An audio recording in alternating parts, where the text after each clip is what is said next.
So, I think that what David DUBYNE has to share with us is going to be absolutely seminal to everything that's unfolding, and you're going to see how this is very much part of the thread that I've been talking about that runs through the whole event with all of the speakers. So, ladies and gentlemen, David DUBYNE.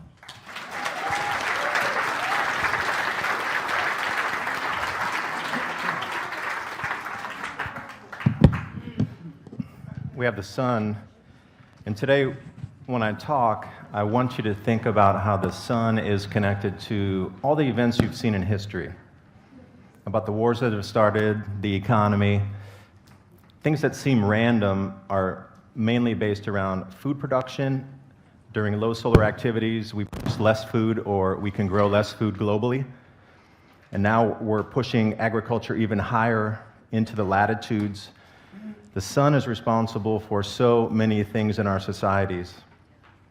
When our bellies are full, we have time for art and creativity, engineering, music. We have time, instead of thinking about where's my next meal going to come from. But you notice routinely that during the dark ages that we've seen, it's revolving around people being sick and not having enough food. But what caused that? So a lot of the things that you're seeing today in the world about political posturing, saber rattling, trade deals, apparently reckless government, which we see everywhere in every country, as if they're never going to have to pay it back. Well, what if I was going to show you through this that they're not going to? No, they never plan to. Everything that's been talked about so far kind of dovetails into this if you understand the basic premise of there's not going to be enough food to feed everybody in the future, but this is not about a doom and gloom presentation. This is about the greatest opportunity in human history in front of you, if you can see where the opportunity lies, what niche, what services, what products. How can you help people live the best lives during the transition phase, or during these ultimate times of change, if you will. So that's what predictive programming. So this winter is coming. We hear about this all the time on different shows. It's the most popular show right now, Game of Thrones. But why is that? I'm going to start my timer here. So, I have my own time. We see this, winter's coming, winter, and everywhere you look, things are cold. There's always this predictive programming around. Why are they telling you this? So I'm going to take you through a history lesson in pictures today. We're going to go through history, because you have to understand the history and the cycles before you can understand a little bit into the future. I'll give you some timelines about 10 years out. Now, what you're looking at here, and the first question I would even ask you is, if your food prices double, what would you quit spending on first? GMO. I meant movies or something like that. Yeah, GMO, yeah, you'd buy healthier foods. You'd buy bulk foods, healthier foods, and you would shift your spending habits slightly. Now, what if your food prices tripled? Now, for us in here, we have the means to sit here and pay a little extra money in an incredible venue. Thank you, Ian, for arranging this. Incredible spot. We have the means for that. But what about the bottom 10, 15% of our society that's living hand-to-mouth with government assistance, and their food prices double or triple? How would that upset the societal balance if they're protesting on the streets and going into food markets, and theft will increase for sure. So I'm going to take us through the historical past, and then I'm going to paint you a picture of what we can expect in the future. So what we're looking at here, this is 1755, and then it comes up to 1800. So we're looking here at a timeline about that. And this is the old, what they call the Czech lands, or Czechoslovakia, and now it's the Czech Republic, and then also in Switzerland here. So what they did is they took a look at the price of wheat and the price of rye during these times. Now this is the most critical thing to understand. The price spikes were 20 and then they jumped to 80, so a 4x on the food price. But then you'll notice that it decreased after some bad harvest years and it stabilized. But then it spiked again, and then it came down to some stable years for about 5 years here, 10 years, and then it spiked again, and then it's back down again. So when people talk to you about grand solar minimum, they always seem to throw in this strange lexicon of ice age, where they try to convince you that there's going to be 2 miles of ice over something, and they derail the argument or the conversation right then by saying, oh, there's ice everywhere. It's not like that. It is going to get cooler, in different latitudes, which is going to affect the actual amount of food production, but understand this, it's not going to be cold and incredible food prices forever. You can see clearly, even in the most affected regions of Europe during the mini ice age or the Maunder minimum, ice fairs on the Thames River, that the food prices still were up and down. And we take a look here. This includes most of Europe. They went through a lot of the different capital cities during the times. Now, this particular slide here goes from 1690 all the way up to 1702, and it's just measuring the price of rye and how much it cost. But it took into account Amsterdam, Paris, Brussels. So we can see the same thing that happened again. There were terrible years for harvest where prices spiked. But look at that price spike. That's a 7x increase. Now, what do you think would happen to our modern economy if your food prices increased 7x? Yeah, it would be greatly shift everything. The spending patterns, the entire economy and all the money you had would shift in just agriculture, and everything else would die on the vine outside that. Governments know this. They understand the cycles. So how would you, if you were the leader of the world, I'll put you there for a few seconds, how would you try to avoid mass panic? And how would you try to get yourself ready with continuity of government without allowing everybody else to compete for the same resources that are available freely right now in the supply chain? So these are the two things you need to think about. But then we see the same thing. They had a couple really good years for harvest and prices stabilized again. They came right back down, and then oops, bad harvest, and then they're back up again. So we can see this undulation up and down, but I think the first wave would take out most economies right now in the fiat system. So I thought to myself, let me show you what the Maunder minimum is, because we're here. You understand the Thames froze over during the Maunder minimum.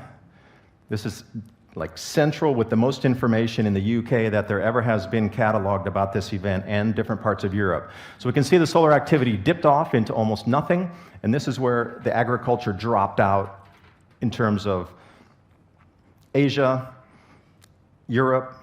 You can find some places in America. When they landed over in Jonestown, they landed in the middle of the depths of this Maunder minimum when they got in there, and the food production in the United States from, say, 1600 to 1650, right in the depths of this, they nearly starved to death when they landed over there. They came in the wrong time of the leanest food production available, even through nature. All the trees and plants, they went into hibernation and conservation mode. So it's a global phenomenon. It happens everywhere. So I wanted to try to explain what it is first and how you can see into the future and maybe get some plan for yourself together.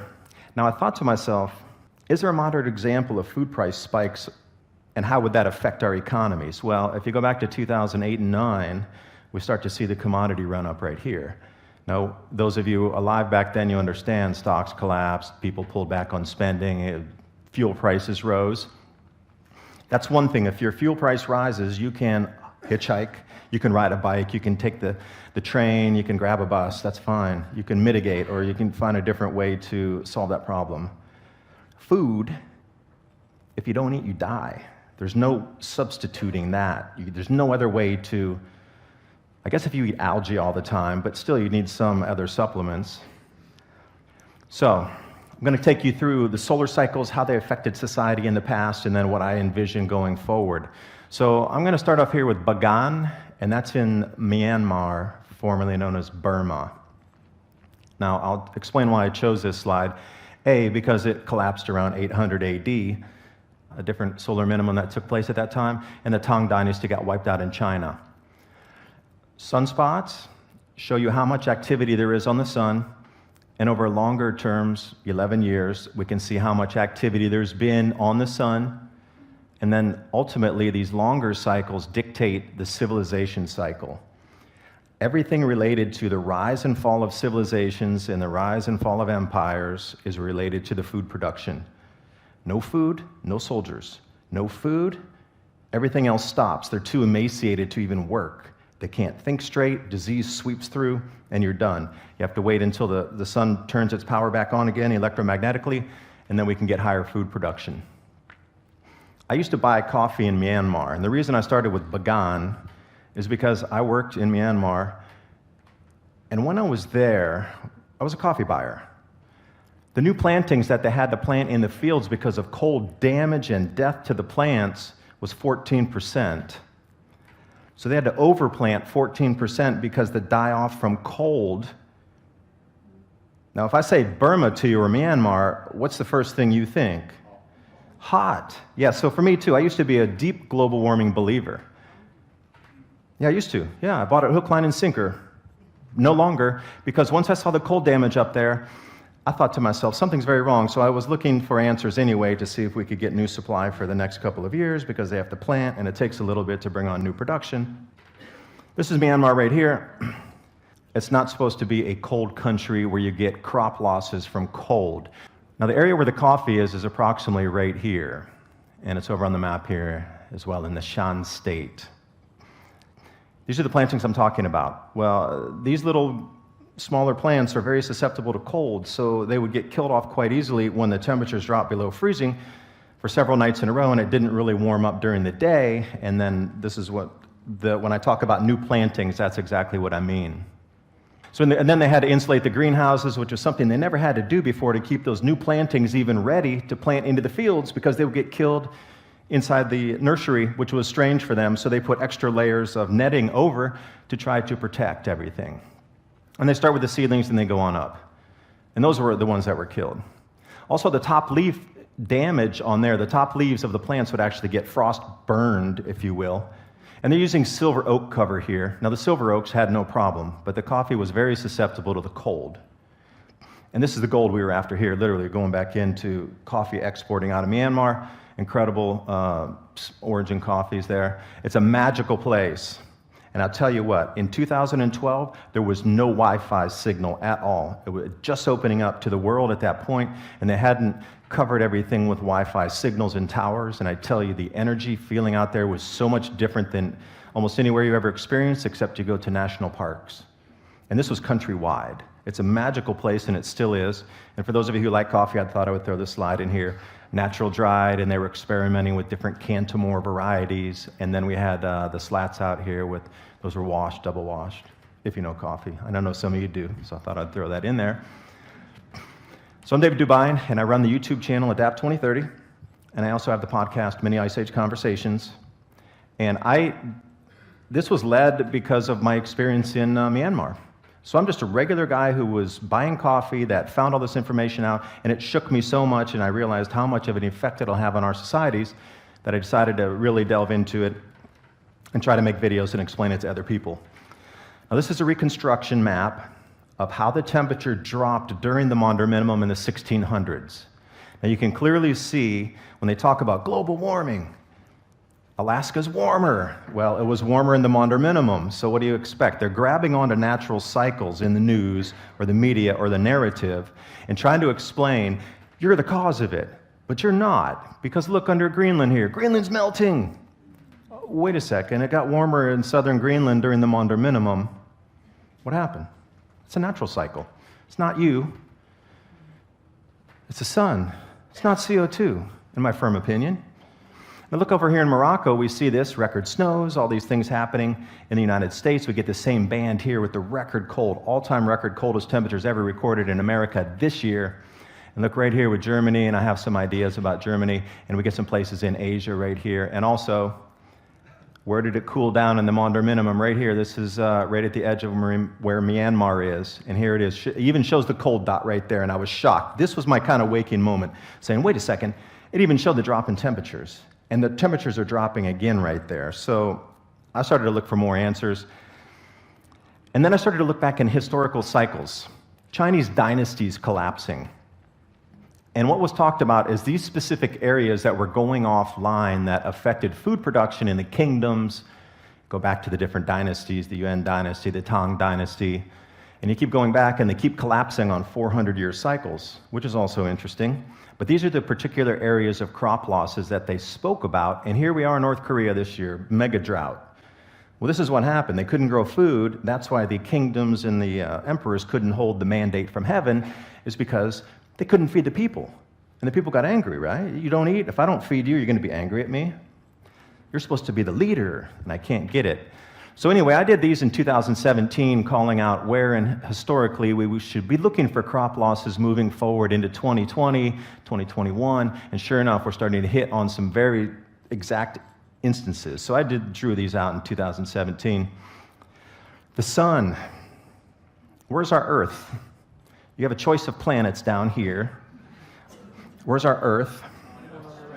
Yeah, the tiny little speck on the right, or the left, actually. Boom, there it is. Now you realize the significance of how large the sun is compared to our Earth. And they say that the sun has no effect on our planet. Okay. So these solar cycles, if you look back through history, well, they're reflective of how much solar activity there was, but they're also reflective of how much food could be grown at a certain time in history.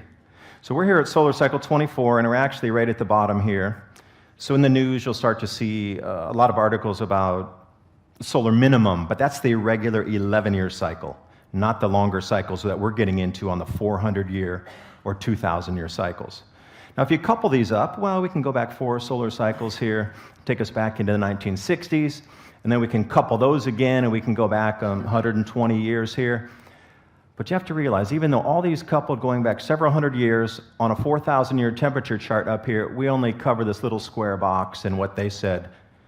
The Earth is warming from this point. They're covering this much of the historical climate record. One look at that, where there's other places where it's been warmer, and several times in the past. And I thought, well, let me show you that whiteout so you could see what those are. We have the medieval warming period, which ClimateGate was very clearly caught trying to disappear that period to make it appear that it was cooler in the past and everything was warming. Yeah, ClimateGate. Please look up those emails. It'll shock you what they wrote in there on how to make it appear that things were warming by cooling the past. Yeah, geoengineering, I'm going to get right into that. It was cosmic radiation management. Yeah, I want to blend that in, especially with your energy device coming down from space in the new electrified atmosphere. So we have the medieval warming period. We also go back and we can come into the Roman warming period. And also that's where vineyards were growing further north up in Scotland. Vineyards up there. And the Minoan warming period was kind of the apex of the heat on our planet in this last 10,000 years of warm. So if we take it back in time, because I want you to remember this, I'm going to reference the Bronze Age once again. So we keep going back in time and back in time. We have 500 years, 1,000 years, 1,500 years, 2,000, 2,500, 3,000. And then we get into this thing called the Bronze Age, around 3,500 years ago to 4,000 years. Bad things happen when it gets cold. That's why I put the chart here. We can start to take it. I'll even read them for you here, because I know in the back maybe it's a little too small for you to see. Harappa Kingdom in India collapsed. That's because they just dropped this much in temperature. From the top of the Minoan warming period, the Mycenaeans collapsed, and then we get into the Yellow River freezes, and there's frost in China, and the Shang dynasty collapses at that time. We got the disasters and plagues and famines in Egypt. They're down here at the bottom of the cooling. From their high point, which is actually higher than where we are now, so can you imagine when we cool further, what's going to happen here? It's going to be interesting. And then we come back down here and we find the Han Dynasty collapsed again on their regular period of 400 years. And we come down here, the European Dark Ages. Whenever it gets colder, our societies struggle to grow enough food to keep their citizens happy, if you will. And again, I wanted to bring you, this had a little bit different list. You know, the Mayan cities collapsing in their final areas. Year without a summer, the Mayan Golden Age suddenly collapses. Well, why did they suddenly collapse one year? They decided to collapse this year? Well, they were around for how long? And then, oops, we just decided to collapse now. It wasn't, they don't choose to, they're forced to. And you know, these proxies that you keep finding through history, you can find how many candles were used for funerary rites during the Black Death. So you can see approximately the population and how many people died on how many candles they bought in the monasteries. But this is a significant one. This is where the witches were burned in the witch trials. And why would I even bring that up? This is from 1550 to 1700 AD in Europe. And this is another proxy, a way to see where the really bad weather occurred in parts of Europe here. Now, where the witch trials were, or where they burned the witches, you get the red dots. Where they burned or executed somebody at that time based on witchcraft trials. So you can see the density runs through certain areas, and then what you would try to do is then match that with what you foresee and reconstruction on temperature maps. So we know exactly where some of the real heaviest effects will be in Europe based on what happened here, they were blaming somebody for the bad weather. NASA, never a straight answer, but they have pretty magnetic field charts here. So I want to talk about the sun and the earth connecting together, because this really explains everything. And when you can talk to somebody in the global warming debate about it not being CO2, but it being the sun, you have to kind of understand this magnetic field connection before you can get out into it. So they put out really pretty drawings, and we have a North Pole here, and then we have the South Pole here, and the magnetic field lines are going off. But where are they going to? Yeah, they're connecting to the sun. But look at this pretty one. Oh, they look so symmetrical, and they look so amazing. Wow, they're so perfect and circular. Not really. These are the magnetic field lines coming off the sun in a reconstruction magnetically, something like this. This is what the magnetic field lines look like coming off the sun. And in reality, this is what it looks like coupling with the earth. So you're getting all these twisted magnetic lines, and it's not straight, and nothing's really beautifully round in overture and curving and connecting. And I showed you the size of the sun earlier. And if we're connected that much to the sun electromagnetically, what do you think is going to happen when the sun discharges or decreases its activity state into another Maunder minimum type cooling? Our Earth is going to be heavily affected. And it's connected electrically and magnetically, and we can call it electromagnetism, and they connect together. And we're going to talk about ionized atmosphere and how the governments are piggybacking on top of a natural cycle to create heavier effects. Now think about how far are we from the sun? Yeah, 93 million miles, and then they call that 1 astronomical unit, 1 AU. Now the magnetic field from the sun goes out 100 AU, out to the Baosha out there. You got to realize, the forces from the sun go 100 times further than from us to the sun, further out into the edge of our solar system. Now we are 100 times closer than even do you think we're going to be affected, our Earth? Of course we are. Again, I'll bring you to the size scale here. I mean, we're way down here on the bottom, barely a little tiny thing, and we're so close to it. Yet they say there's no effect. No, sun drives nothing. No, it's totally you. It's CO2, bad polluter. Pay your tax.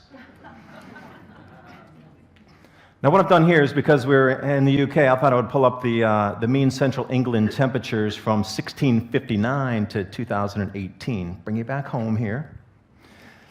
So what we're doing is we're taking a look at the solar cycles in different time frames and then looking at the temperature drops according to the solar activity. And then also, what's the correlation inversely is when we get higher solar activity, the temperatures rise.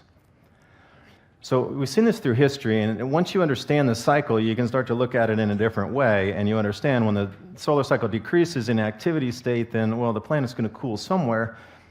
We're going to get a bunch of shifts in the atmosphere, and this is not going to grow good.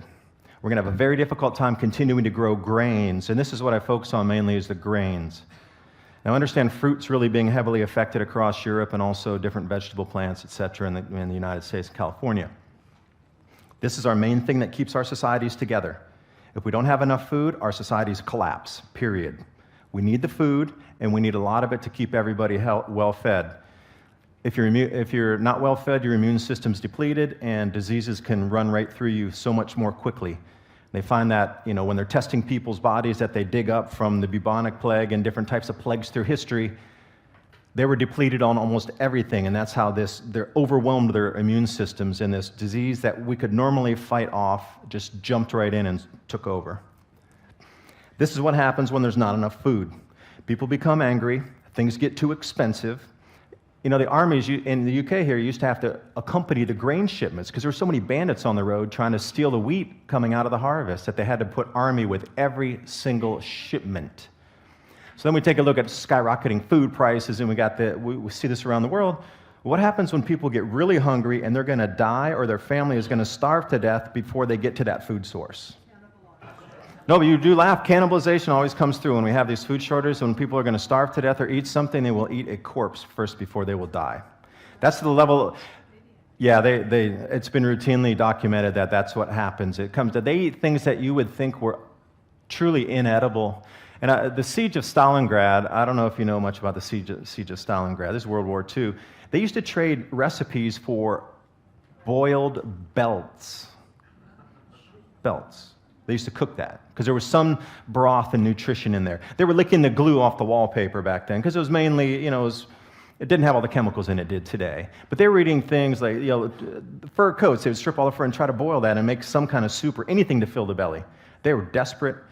And if your belly's not full, you're going to get angry. And a friend of mine says, David, I understand what you're saying, but my son's in 5th grade, and I just can't explain it to him because I'm always talking, do you have something that you can create that I can show to a 5th grader? And I said, well, yeah, I'll work on it here.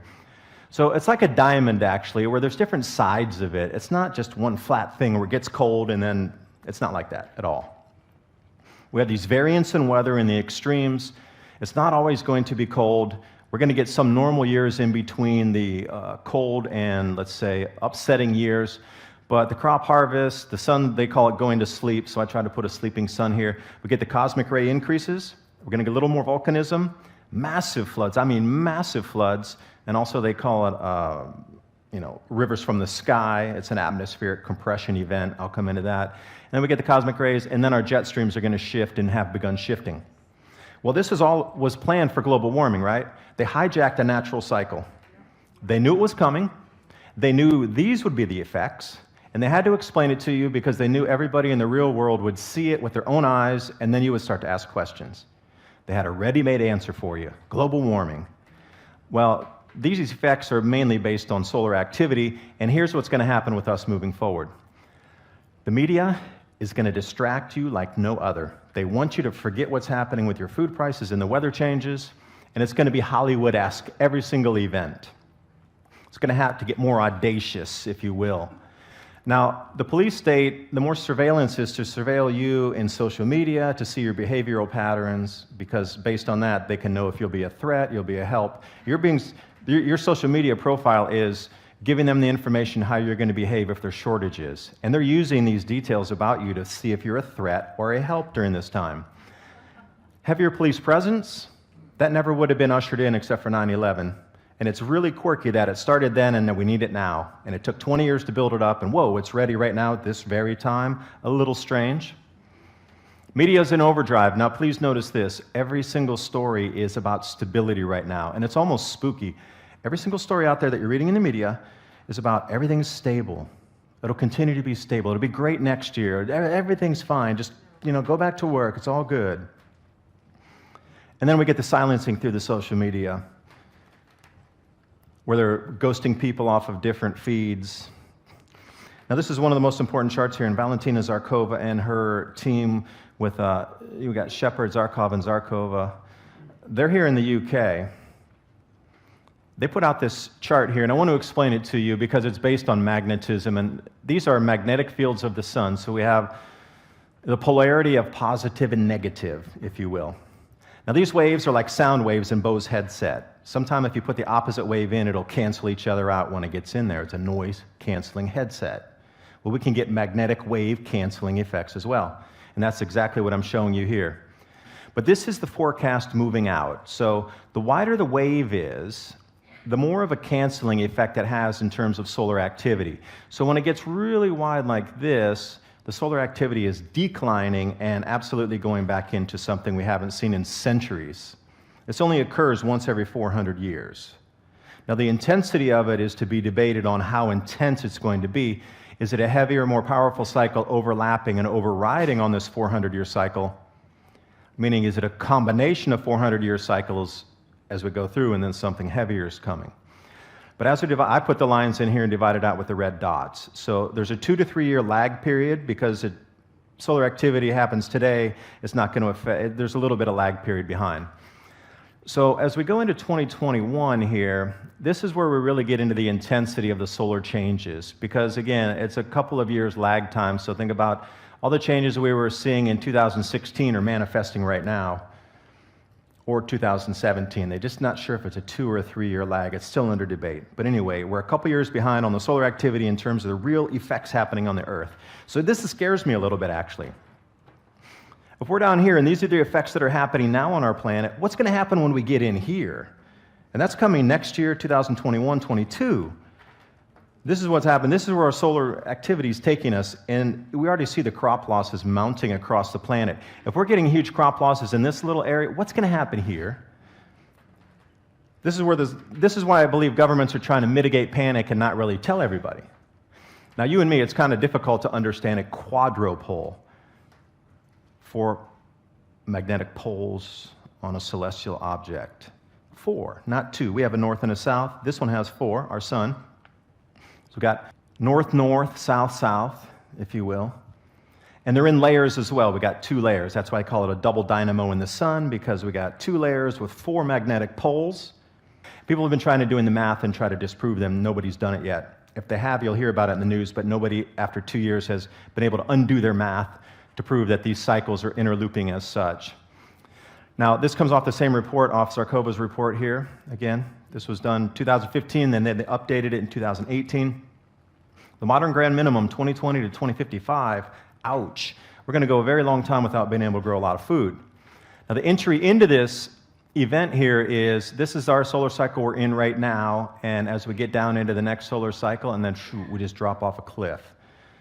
So this drop off the cliff right here is approximately 2024 going down into 2030 or so, and at this bottom point here, the person who put this report out is calling on governments around the world to stockpile food right now for the lean years of 2028 through 2032.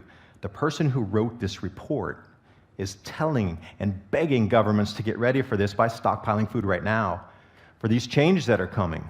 And they're forecastable. It's not like we've seen this before. It's forecastable. So you start to look for the signs. What do we see as sign? There must be something telling us the planet's cooling somewhere. We've got to start with the upper atmosphere first, and here we are. They call it the chill of the solar minimum. Thermosphere, this is a layer in the upper atmosphere edging on space. And here's where we are, and we've actually dropped now and broken that record of what they've had here. So the thermosphere is actually cooled beyond into the actual record-breaking points already, so that has been confirmed, and it was expected anyway. Now this is going to continue to go down in, and they don't know where the depth or where it will stop. They really don't. We're in uncharted territory for our own modern society of instruments. We don't know where it's going to stop. We've seen it before. We know that it's going to have an effect in the next layer of the atmosphere, and the next layer down, and then here on the ground surface. When we talk about the sun connected to the earth, and I showed you those images of all the interconnected magnetic field lines, etc., I'm just going to make it real super simple and say positive charge and negative charge, like your battery, plus, minus. Now, over the last 400 years, I should say, well, there was a little dip in the Dalton minimum, so 400, solidly 200 plus years. The Earth and the Sun have had a chance to equalize their electrical inflows to each other, magnetically, electrically. They've had a chance to equalize for over 200 years plus, because the Dalton minimum wasn't so strong, so I'll even go out on a limb and say for the last 400 years we've been equalizing charge. Well, the Sun is quickly stepping down. If it's going to step down in its state and we're still highly charged, where's that electrical field going to go to? It needs to discharge somehow. Yeah, it's going to discharge, I don't know how, well, I mean, I'll try to give you, it's called the global electric circuit. And this is what governments are piggybacking on right here. They know the atmosphere is going to become highly charged on a natural cycle, so what they're going to try to do is ride in on, geoengineering and the delivery of, and I'm going to say, Deborah, the device you showed yesterday of beaming electricity from space 25 years ago was undoable, not because of the tech, because of the atmosphere not being highly enough charged to deliver that. It would be like, let's say this is a copper cable, and then I would cut and cut. The electrical flow would normally go through an entire cable, but if you cut out a section, the current wouldn't go through it. Now, if I put a highly charged plasma field or some kind of electrical ion chamber right in there, that current could jump through the air, literally. And this is what they're piggybacking on. They're expecting amplified effects from a natural cycle using all of what we're seeing right now with the particulate metals in the sky. Now, bringing back to the effects that we should see, and again, we should be seeing things if it's truly in play. So here we go. Things that were considered incredibly rare, like never ever seen so much that when you would see it or capture it on film once, it would make front page news because it was that rare. Here we got blue auroral jets. common now. This is an electrical discharge up into one of the magnetic field lines coming down from the sun. So our electrical field is actually trying to charge back up and connect to the sun. Red sprites, once unheard of. Even things of myth and legend. And here we are, now they're common. Almost every electrical storm across the planet is showing these red sprites now. And then we have these, where does lightning usually discharge to? Yeah, it goes from the ground down. Well, now we're getting upward lightning coming off the earth. Well, this is, again, it's an equalizing charge. That overcharge is trying to jump out and do something. It's trying to reconnect with the field lines. So we're starting to see this thing, and I highly encourage you to look this up. It's called the Global Electric Circuit, and it explains how the ionosphere is being highly charged on a natural cycle. And inside, before we hit to the Earth's crust, this whole area of the atmosphere is more highly charged, ionized. So we get incredible weather storms and so many electrical effects of things that are driven by the motion of this electromagnetism. And especially when they're trying to charge it even higher with geoengineering and then run their experiments and 5G and everything, they're trying to use this natural, more highly charged atmosphere to make everything happen.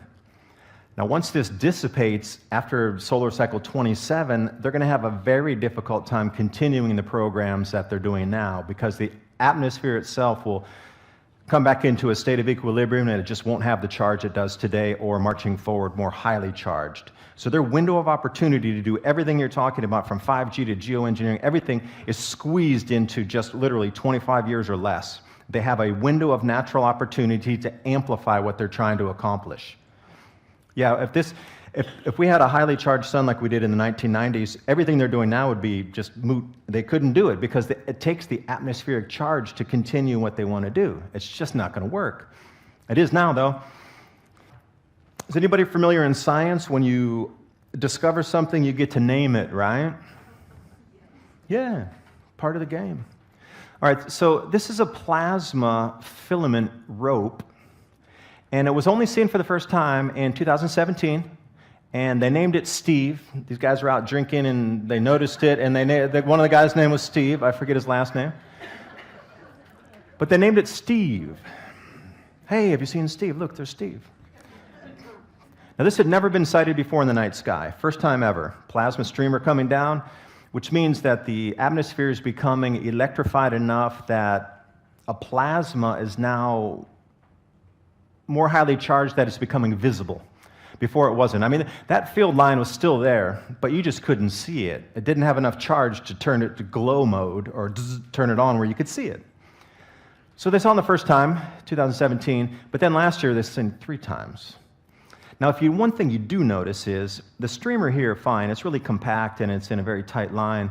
We come here and we get this, they call it picket fence, that's behind this aurora. They call it picket fence aurora with a field line current there. And then this one is really surprising because you can actually see the twisting ropes of current in between each other there coming down.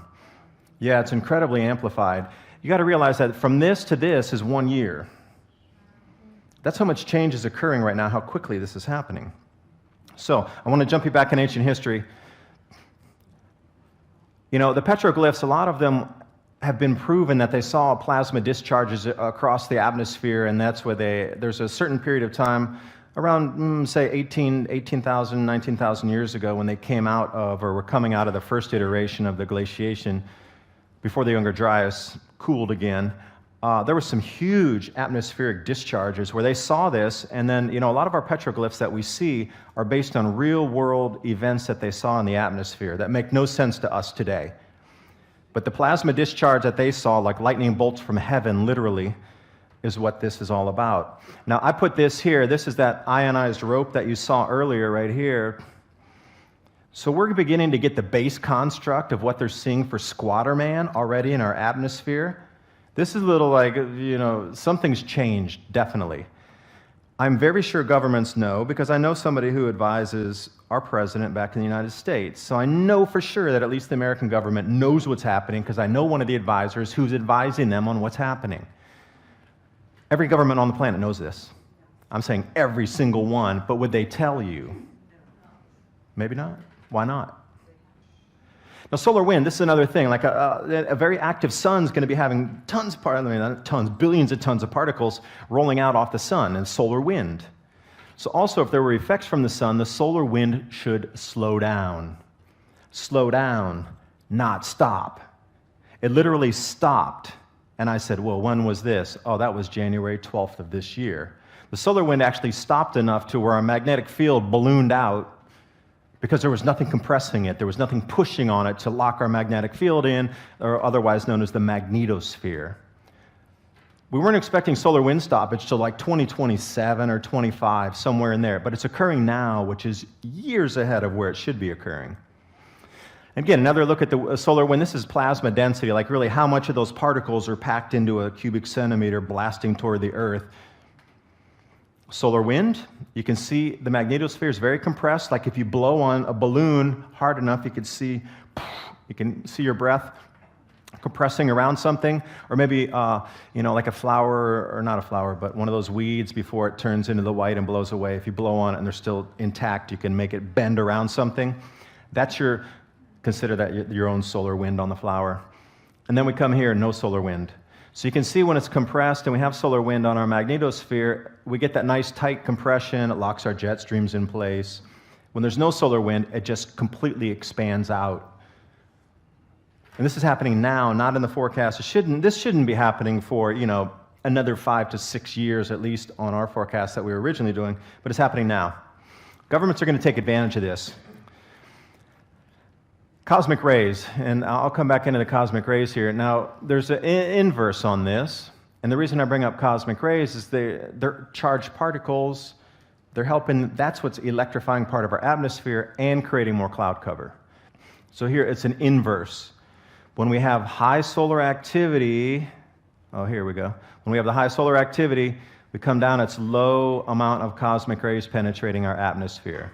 When we come into low solar activity, we get a high amount of cosmic rays, but there's a delay of usually around 9 months, because I put the arrows there so you could see it.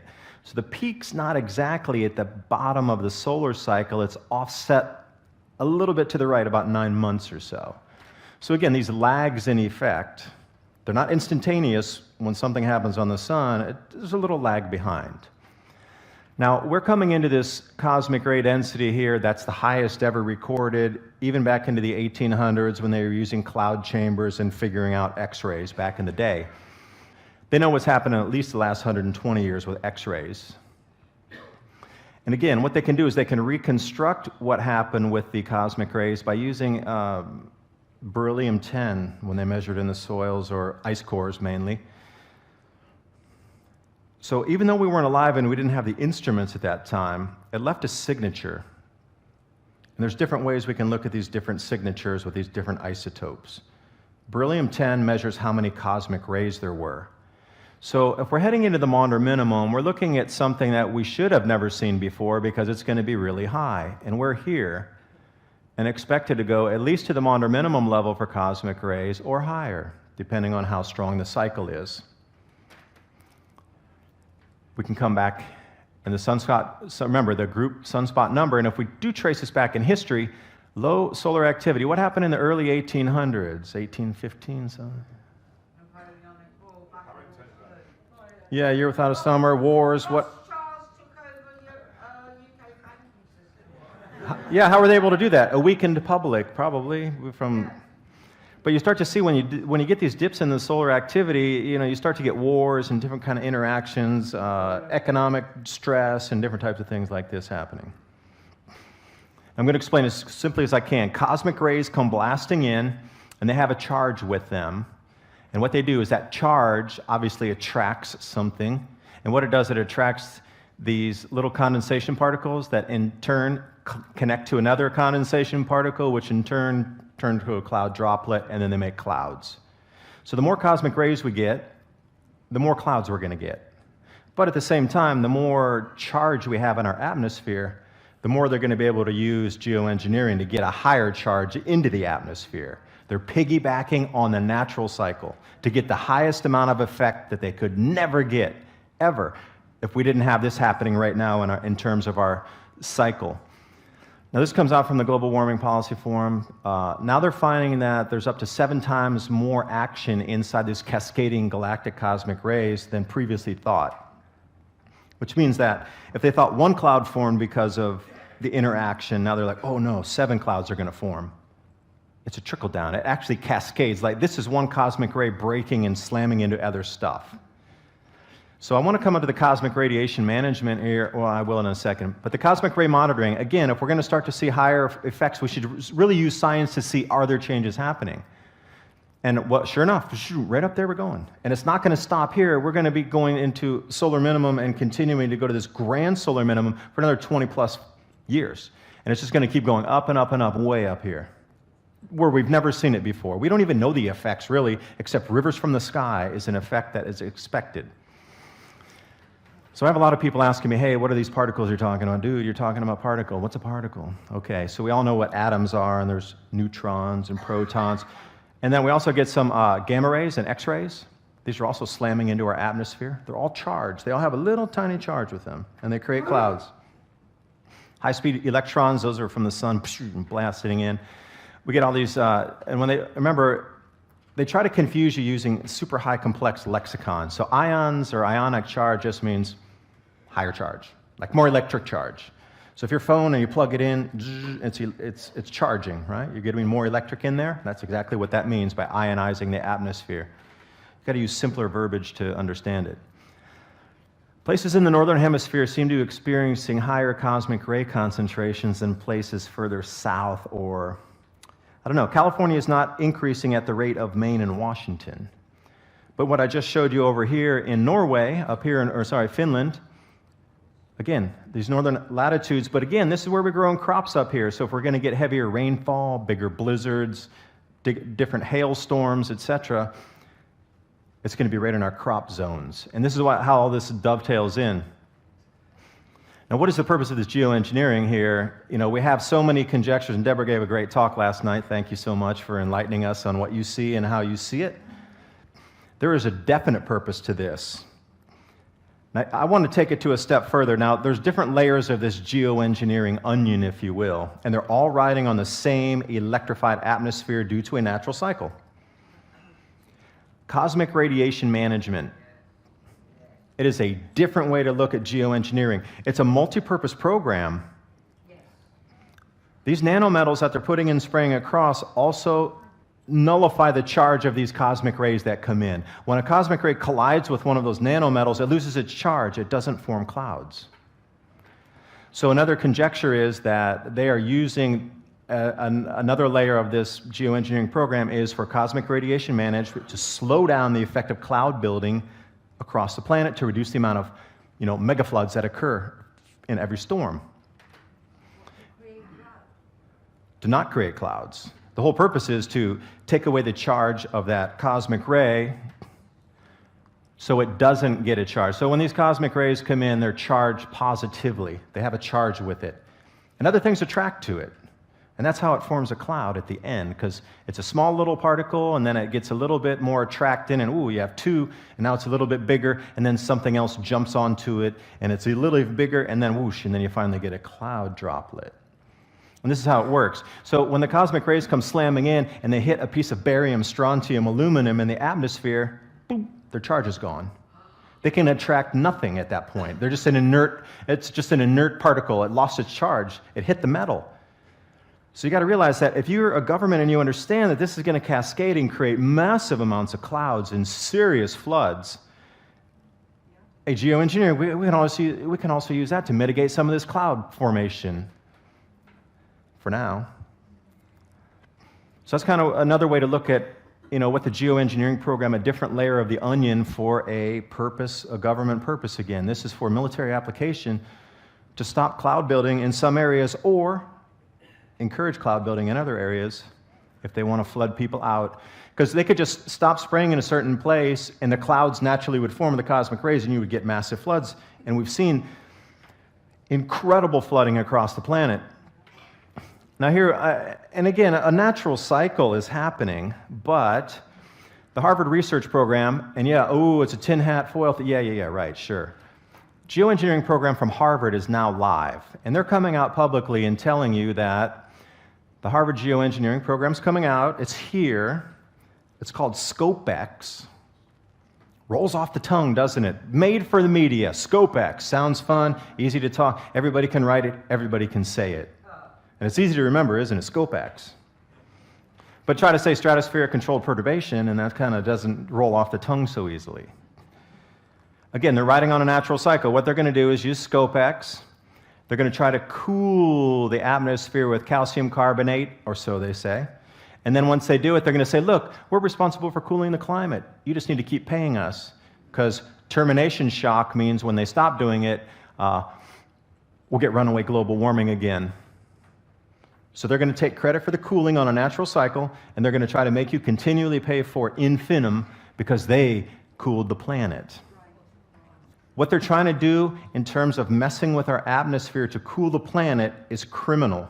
I never consented to anybody cooling my planet and allowing them to spray the skies to do such a thing and taking public credit for it, and it's already live in the spring of 2019.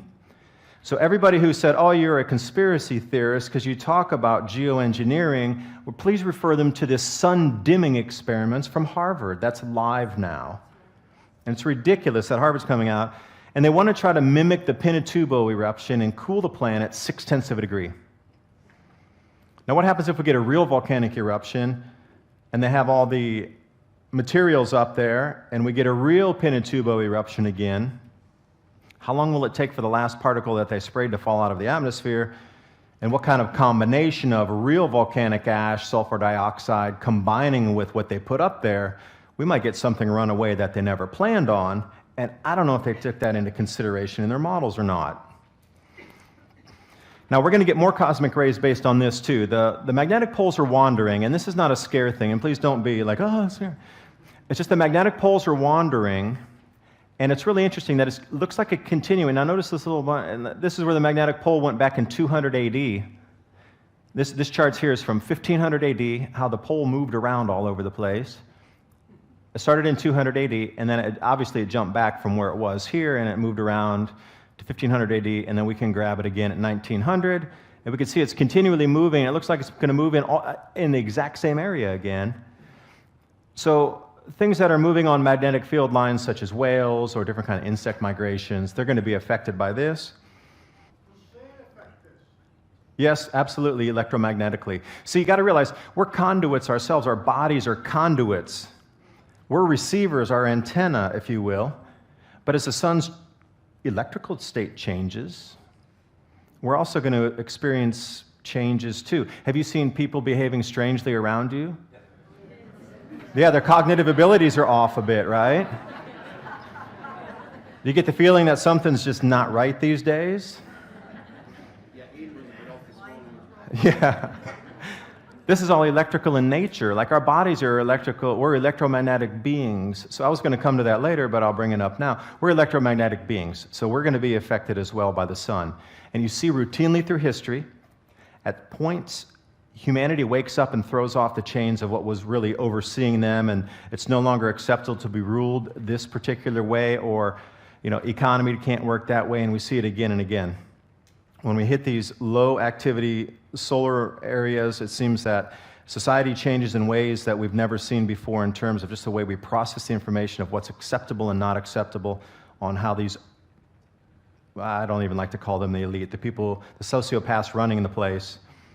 It's no longer acceptable, and it seems to occur in mass, where there's a mass awakening, and I'm really hoping that does happen here in the very near future. But people forget so quickly, and then suddenly they try to get their control mechanisms back in on top. So what I wanted to do is show you, this is from European Space Agency. They had this satellite called Swarm out there that was measuring the magnetic field and how much it was changing. Now, oh, here we are. So this was in 2005 here, the magnetic field, the North Pole magnetically was right here, and then in 2015 it's moved to here. They stopped giving us information in 2016. Like, what happened? Why aren't they giving us any more information on how the poles are moving? This affects the magnetosphere and affects how many cosmic rays are coming in. And what they're finding also, the decay rate is 10 times faster than normal at 5% per decade. But what if it's really 10% per decade or 20 when they stop publishing? This, a lot of people are thinking it's occurring faster than they're really telling us. And again, the link between the low cloud cover and cosmic rays is very well known. So I'm going to come on here. Now, Heinrich Svensmark, the cosmos. We saw this earlier today in this chart. Our little solar system's way down over here. This is our galaxy. And you think we're not interconnected in the galaxy somehow, too? I mean, we're connected to the sun, but our sun is connected to another star system somewhere else electromagnetically. These Birkeland currents are connecting us to something else as well. So there has to be other changes going on in different parts of our galaxy as well. Now, what happens with these low-lying clouds is they start to form in a very certain specific layer, and they're measurable, and they're always forming between 15,000 and 18,500 feet. So when jet streams are colliding together, you're going to get more what they call like rivers from the sky. And I highly encourage you to watch this free movie. It's on YouTube by Heinrich Svensmark. It's called The Cloud Mystery. It can explain everything about cosmic rays way better than I can, and it's really easy to understand, and you could see the pushback in the scientific community when he released this information. Cloud Mystery. It'll explain why these record floods are happening. Now, as our magnetosphere gets weaker, our jet streams are going to start to go out of their normal flows along with the cloud bands and the cloud patterns. Like, you juice this up and add in an extra 20% cloud cover on our planet, things are going to have to push and pull to find new ways to flow in areas. So if you get a bunching flow, is what they call it, a bunching flow, you're going to get a river from the sky because an enormous amount of new cloud here that usually would just easily roll over suddenly bunches up, and it's... Again, we know through history these galactic cosmic rays have an influence on what they call the intertropical convergence zone, and this affects the monsoon through India, different parts of Southeast Asia, and ultimately around the equator. And it's mappable. They already know what's going to happen, and this is the whole thing I go back at. The food shortages are based on this. So you can see where it was drier in the Little Ice Age, or Maunder minimum, and where it was wetter. But this is the flow change that they're expecting. That is a huge difference where the moisture is going to flow on our planet. And again, then they're trying to bend this to make it do different things as well, using ionospheric heaters. They're trying to bend what's already bending in a natural cycle to make it move faster. And they, like I say, they keep piggybacking on every natural cycle that's occurring right now. So what they're expecting with this particular one, we're going to get into the blue here. We're going to bend south, and other areas are going to start drying out. Now, the jet streams are also another indicator that something's very wrong with the magnetic field on our planet, and this grand solar minimum, it should be a U shape, and I'll come to this next one here. It should be something like this, is a U, and the media is already out there explaining to you, oh, the polar vortex, the jet streams can bring extreme cold because of global warming. So human-caused global warming is causing record cold. Okay. They already have a ready-made excuse, and you can see the jet streams should look like this. They should undulate in, a U shape or something like this. But in reality, they're north-south right now. And I thought that is extremely scary to look at a jet stream that's going north-south, which usually should have bends in it. And this was back in, I believe, February 23rd. And I just did a video on my channel the other day, and here we are, the jet streams are nearly vertical right now. And that was just a few days ago on May 8th, that's what came out for that. So May 8th, the forecast came out, and this is what they expected on May 14th. So how did this go literally vertical? It changed from here, which was scary enough. It was sort of tilted, and there was no flow in it anymore. These are collapsing on each other, and this is why we're getting such massive mix-ups in our weather. And that's scary enough, but now they're nearly vertical, so what we're seeing in terms of cloud pattern on the planet is going to continue to change, and the more these go out of flow, food production is going to be unreliable. And it always comes back to the food. And if you can understand why this is happening, you can explain to other people what's going to happen with our food production. And here they come out. The reason I put this slide up here, somebody sent this to me. They're using the same headline, but all they're doing is changing the place. And I'll read it for you. Singapore is heating twice as fast as the rest of the world. Spain is warming faster than the rest of the northern hemisphere. Global warming is happening twice as fast in Alaska. Australia is heating twice as fast. Sweden's heating twice as fast. Adirondacks warming faster than global average. That's in America. Canada's warming twice as fast. Europe's warming twice as fast. The mountains are warming, just mountains are warming twice as fast. Britain's warming twice as fast. China's twice as fast. South Africa's warming twice as fast. Russia's twice as fast. And Switzerland's twice as fast. So everywhere on the planet's twice as fast as itself, so the whole planet's warming twice as fast as the rest of the planet. And this is what they routinely do. So people read this and they go, oh my God, it's warming twice as fast. And when you start debating people in the global warming, and I'm not a denier, I actually believe our climate is shifting so fast that our societies won't be able to keep up with the changes. I'm an advocate. I believe so heavily that our climate is shifting and changing so fast. It is changing too fast. We're not going to be able to keep up with the changes to grow enough food. So, right now we're getting all these record snows and record cold, and the debate is all these record rains and cold and snow is caused by evaporation from the oceans, and this is driving all the record snow and the record rain. Okay, great. This is 1998 here. This is the highest El Nino ever recorded with heated oceans in both the Atlantic and the Pacific. Highest ever recorded for readings in terms of heat, especially across this area in the Central Pacific. 1998, so keep this on. And remember, when we look at this is the April temperatures from University of Alabama, Huntsville. It's only 0.44 above the averages from 1979. Now I put the circles up here to let you know that the highest it got was 0.07 degrees, and here we are, it's just barely 1/10 of a degree warmer, but they're saying that all the record snow is caused by this 1/10 of a degree warmer. We should have seen record snow and record rainfall back at this time, too, if that excuse is valid. Because they say warming oceans causes all of this new precipitation and record snow. Okay, I'll buy it, maybe. If it was true, though, at that time we should have seen the same effects, which we haven't. We didn't. We only see it now because we're entering this grand solar minimum. And when they tell, it's running away, global warming, 0.44, sorry. And that's since 1979, so they have the baseline average there. Now we know through the history where the moisture is going to shift. This is over Indonesia and Australia. They've already done reconstructions back in the Little Ice Age, and they even went back into the 1400s and back to the year 1000, and they're just showing you how it shifted and how the sun's responsible with the intertropical convergence zone for the shifts in moisture north and south over Asia.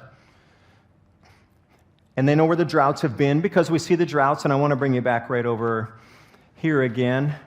Let's take a look. 1790, where did we see that 1790 before with food price spikes? That first slide I showed you, remember it was up until 1800? Yeah, so we can see also there's a correlation. There was food disruption in growing in Europe, but there was also food disruption because of drought in Asia during the same years. So they're connected. You can get a proxy and you can figure out, okay, we know it's going to go into a drought again in this part of the world, and we know that there's going to be massive hailstorms and floods here across Europe that'll disrupt your growing. It'll get colder here too. So we can kind of just reconstruct around the planet again and again, and you just go through, it's going to get dry here, and you can forecast it out, basically. It's going to be very different this time, though. Now look at the record rains that are occurring in the Australian outback. This is the waterfalls off of Uluru, or otherwise known as Ayers Rock. That area is turning into fields out in the desert. And this is the northern outback, and as well as in the central outback, in the driest part of Australia, is now turning into a green field. This is unusual, and it's been like that. 2016, record rains, broken the next year by more rain, broken the next year by more, and now the highest rains ever recorded, 2019, that typhoon that blew through northern Queensland there. Also, California. Deborah, I'm going to bring you right into here. This was drought, and then a year later, look at the snowpack, no more drought. The problem is, all this extra water is going to create tinder and kindling for bigger fires this year. And you know what? They're going to say it's because of CO2, and you caused bigger fires. Actually, it's going to be more water growing more plants. Those plants are going to dry out, and then they're going to burn, and they're going to blame you for bigger fires because of CO2. On a natural cycle. That is a natural plant growth cycle. Take a look at the floods over in the USA. We lost an enormous amount of our stored wheat and corn this year. We lost about 30% of all grains stored in America got washed downstream during this event. Not really making the news too much. But look at the size of this. This is back in March 16th of 2019. This is what it normally looks like in the river systems through Missouri and Nebraska. But look how much it turned into an inland delta after the one flood event. Biggest floods ever recorded in American history, ever, hands down, never anything close. Our biggest river has been in the flood stage for the most days ever recorded, and we lost an enormous amount of the grain crop in the United States stored. I mean, all the bins were busting. We lost 30% at the minimum of all stored grain in America. This is what the fields currently look like. How long is it going to take to refurbish that before you can plant there again? Before you remove the debris? And forget the debris. What about all the pesticides, herbicides, fungicides, Roundup Ready, all that stuff that's in the soil that's going to damage or prevent new plant growth? What about the petrochemicals? What about the diesel? All that stuff's in the water, in the soils now, in our prime farm fields. We're not going to be able to grow. They're having a very difficult time even getting anything in the fields. This area, they're talking about 4 million acres going offline this year. They won't be able to plant due to flooding. 4 million acres. That's a lot for a wheat and corn grow belt. But you can see the rivers again, how much they swelled during these floods. I mean, that's a significant amount. And again, when you go around the world, you start to see these massive floods. Iran, all-time record, biggest floods ever recorded. Now here's where it gets real interesting.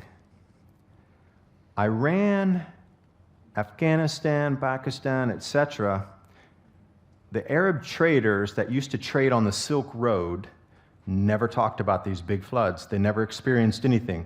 So we're going back thousands of years in time where something has never been recorded in this region that's occurring right now.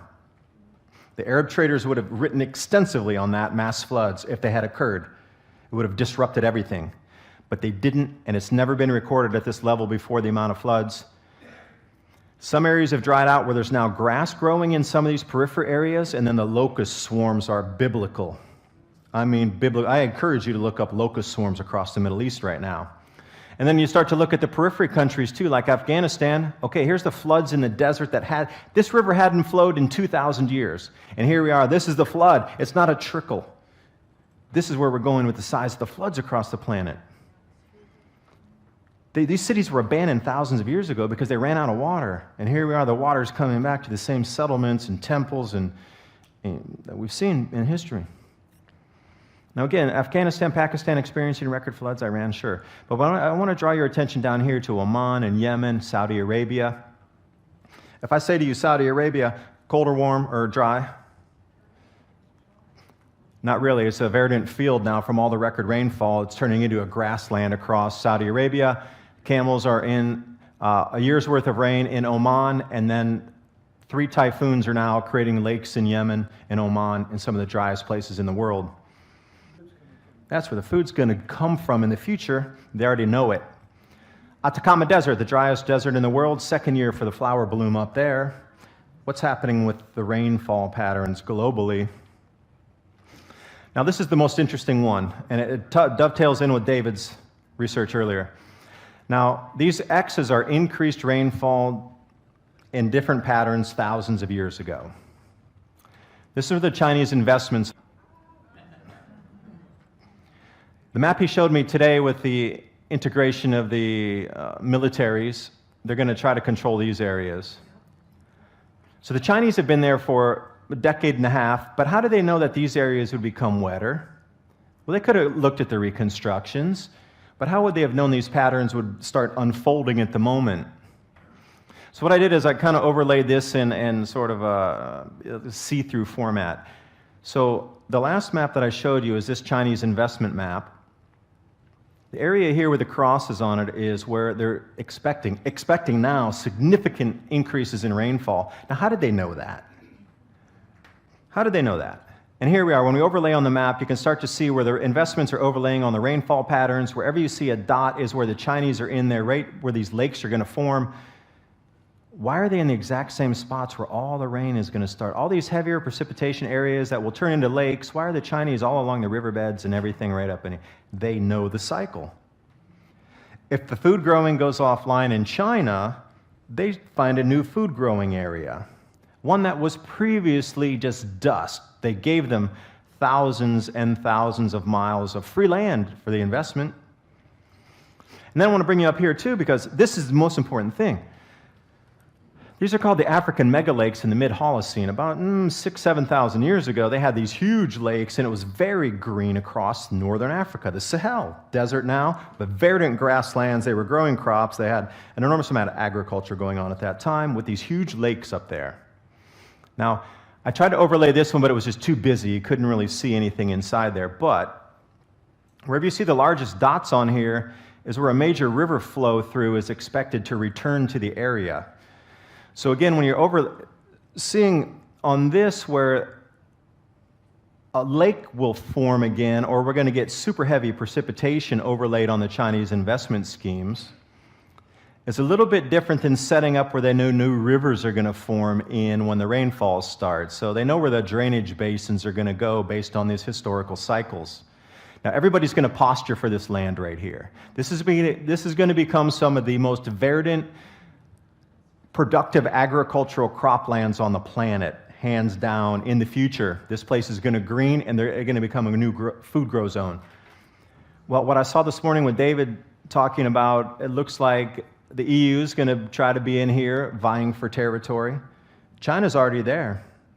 Are you going to scuffle with China to get food grow zones?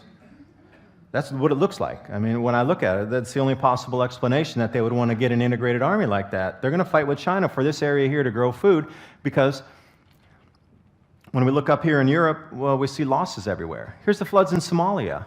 I mean, that's not normal water. That's replenishing the earth, refilling lake kind of water. Does this look strange to you? This is South Africa. Oh, and did I mention the desert southwest of the United States? Anything wrong with that picture? Yeah, that was the end of 2019, and then this 2018 in December, and then this was 2019 in the desert southwest. Record snows, record rain down there. Why does the media not want to talk about these types of things? They keep saying, oh, global warming, it's going to get hotter. Now, I was here, and I was thinking, can I bring something local back to you? Yes, I can. There was the heat wave last year, right? And everything got dried out, and there was a mega drought and everything. Well, they started to see these different Bronze Age cemeteries that, they wouldn't have seen it otherwise unless the huge drought had come. But think about that again. What's it say? Bronze Age. Does anybody remember that first chart? Bronze Age was when? Yeah, 3,500 years ago. So there's too many cycles matching up with this multi-millennia rainfall patterns and multi-millennia things being sighted again that haven't been seen in so long. And you're right, it's right about this time here. That is a long time ago for so many seemingly unrelated cycles to overlap. And again, we come back to the record snowfalls here in the northern hemisphere this year. Now, this is the baseline average, and 2 standard deviations is within the blue. But we're way outside this. That was last year, 2017-18. And here we are this year, again, blasting across, all-time record snow cover. I think it's 700 gigatons of new snow added on there, snow mass, yeah. 2 years in a row outside the averages so far out makes no sense unless we're getting in more cosmic rays with more clouds and cooler conditions to allow this much snowfall to fall. And here we are. This is my favorite one. Greenland, our poster child for global warming. This is 2015-16, the blue line, and the brown line is the standard that they'd measured everything off of. So when it was 2012 below average, they're like, it's melting, you got to pay global tax. But when we 15-16, you can see it was above the averages. And then 16-17, wow, record gains. And then what, 2017 and 18, record gains again. And then this year, oops, offline. I'm serious. I encourage you to try to find the Danish or their DMI's ice feed to find these charts again. They don't exist. They took them offline. So what you have to do is go through the back door, and they don't have this kind of chart anymore, so you have to go to polar portal, but you can find surface conditions. Now, what I mean by that is, I want you to notice this area here. The melt in 2012 and 13 brought us way down here into significant losses. But the melt just last year in 2017-18 never even crossed under that baseline. I thought it was melting into oblivion. Sea levels are going to rise. We're going to have to leave the coast. What would cause the reversal? A grand solar minimum, low solar activity, cooler conditions will cause that. And any astrologists out here in the audience, anybody know astrology? I know there has to be a few. What I want to show you here is planetary geometry from 79 AD. We have the Jovians, or the four gas giants, out here, and we have the Earth right in the center. 79 AD. You see that square configuration. Here's 2024. We have the same square configuration again with the Jovian gas giants. We have the square with the gas giants, Jupiter, Saturn, Uranus, Neptune, and then the Earth right in the center. It's a nearly identical match between 79 AD and 2024 coming up. I'm saying we're coming back into a 2,000-year cooling cycle at the minimum. A lot of people want to talk about Maunder minimum, and it means, the actual word in Chinese is Wei Ji, and it means they put the two characters together. Opportunity inside the danger. It means you need to find your niche out there. And this is what our global agriculture is going to turn into, and if we don't do anything about it, we already know where the changes are going to come. We know where the output declined in Bohemia, and we can map it out. Here's where the losses were for the vineyards over the last few years, and again, I put this out in 2017, and sure enough, this year, boom, boom, boom, in those same places, based on historical cycles. We're going to lose crop growing area across Canada, parts of North America up in here. These areas are already going offline and will continue to. The areas in Australia for the wheat grow belts, mega drought down here. We're going to lose West Australia. Do you know how much grain that is and how much that's going to drive the food prices up globally? And again, I'll bring you back to China. They're scouring the planet for more food grow areas. All those areas I just showed you are going to go offline in terms of food grow, or be significantly reduced in the amount of crop production we're going to get out of this. Now, I made this chart myself here, and the lines are what they said in history, just historians following Chinese history at the date of the end of this particular emperor's reign. So I just drew the colored lines in there, and it's really interesting how they just fall right at the cusp of the cooling eras. We're in repeating cycles. Now, China's not going to go quietly into the night. They're going to do anything and everything they can to survive this time as the new emperor with Xi bringing on his new powers in China. They're going to do anything they can to try to buck history and be the first emperor that ever survived a grand solar minimum. Now, there are some options here. We can shift grow zones. So every 1 C-degree drop, it's going to have to push about 100 miles further south. So if we're predicting something like the Maunder minimum would be 2.5 degrees Celsius drop, which means we have to move all of our growing of food 250 miles south. Well, you know what? A lot of people live there. We could switch crops. We could start growing hemp. This is what I'm doing at my own house. I'm starting vertical grow tubes, and this is on my balcony here, and I'm doing some of my own solutions. You could use gravitational vortex power. It's simply spinning water, and it drops right through here. It's a 1.5-foot drop. You can do a little bit deeper drop, 3-4 feet, to get a more of a spin in there. And there's ways to create power locally that we haven't really talked about too much. This is a new LED. It's an all-spectrum LED light that's come out. So what we're trying to do is bundle this system together with electric motor or electric capability producing using magnets to produce our own power in our own homes, coupled with the efficiency of this new all-in-one LED with vertical grow tubes. And that's kind of my solution that I'm working on, because I envision that we're going to have to bring most of our agriculture indoors. And Ted Marchildon up here at Omega Garden, he's working with the rotary design, and they're actually stacking them now so they move into a shipping container, and as long as you have the right ventilation and water and nutrient mix, you can continue to grow. So a lot of people working on the solutions out here. How are we going to pay for it? Maybe crypto, maybe not. But you see the rise of cryptocurrency occurring right at the rise of this grand solar minimum, so I really believe they're intertwined. And my last thing here is, The Economist magazine originally was just a black cover. They've since changed that. But they have the 4 horsemen of the apocalypse. So the black horse is the famine. And where does it center over? It centers over Europe right here. So since it was inverted, like when you try to read it, it's written backwards. So I thought, let me invert it and try to bring it together so you could see it as such. This is one way to look at it, inverted. You can see it looks like a pyramid right in the middle of the marijuana leaf there, and then the pendulums turn into something else. And I thought, all right, well, maybe that's not the correct up there. So I inverted it again, but I brought this into a 0, so it's a perfect inversion. But then this really changed in the center. What was the bulldog for the UK right here, which was this, suddenly turns into a little bit different. Perhaps you see something here. I see this, down here with the Mary Magdalene and a few other things. The Mary Magdalene, are they trying to tell us it's a 2,000-year cycle coming back again due to the birth of Christ? I mean, there's subliminal messages through here, and if you can decipher them, 4 horses of the apocalypse, famine, the black horse. We got at least a 2,000-year cycle deciphered in this thing. I don't know, up to you. I really have no idea, but we're all part of the solution. The solutions are going to come from everybody this time. Young generation, mid-generation, older people. We all need to start thinking about it because we're all in it together, and that's the reason I do my channel and the reason I bring you this information, because I am here with you. And if everybody here is prepared, we're going to get along way better than if I'm the only guy prepared. We're going to have to help each other. We truly are, and that's the only way forward is to help each other get through this, and I thank you so much. My name is David DUBYNE, oilseedcrop.org.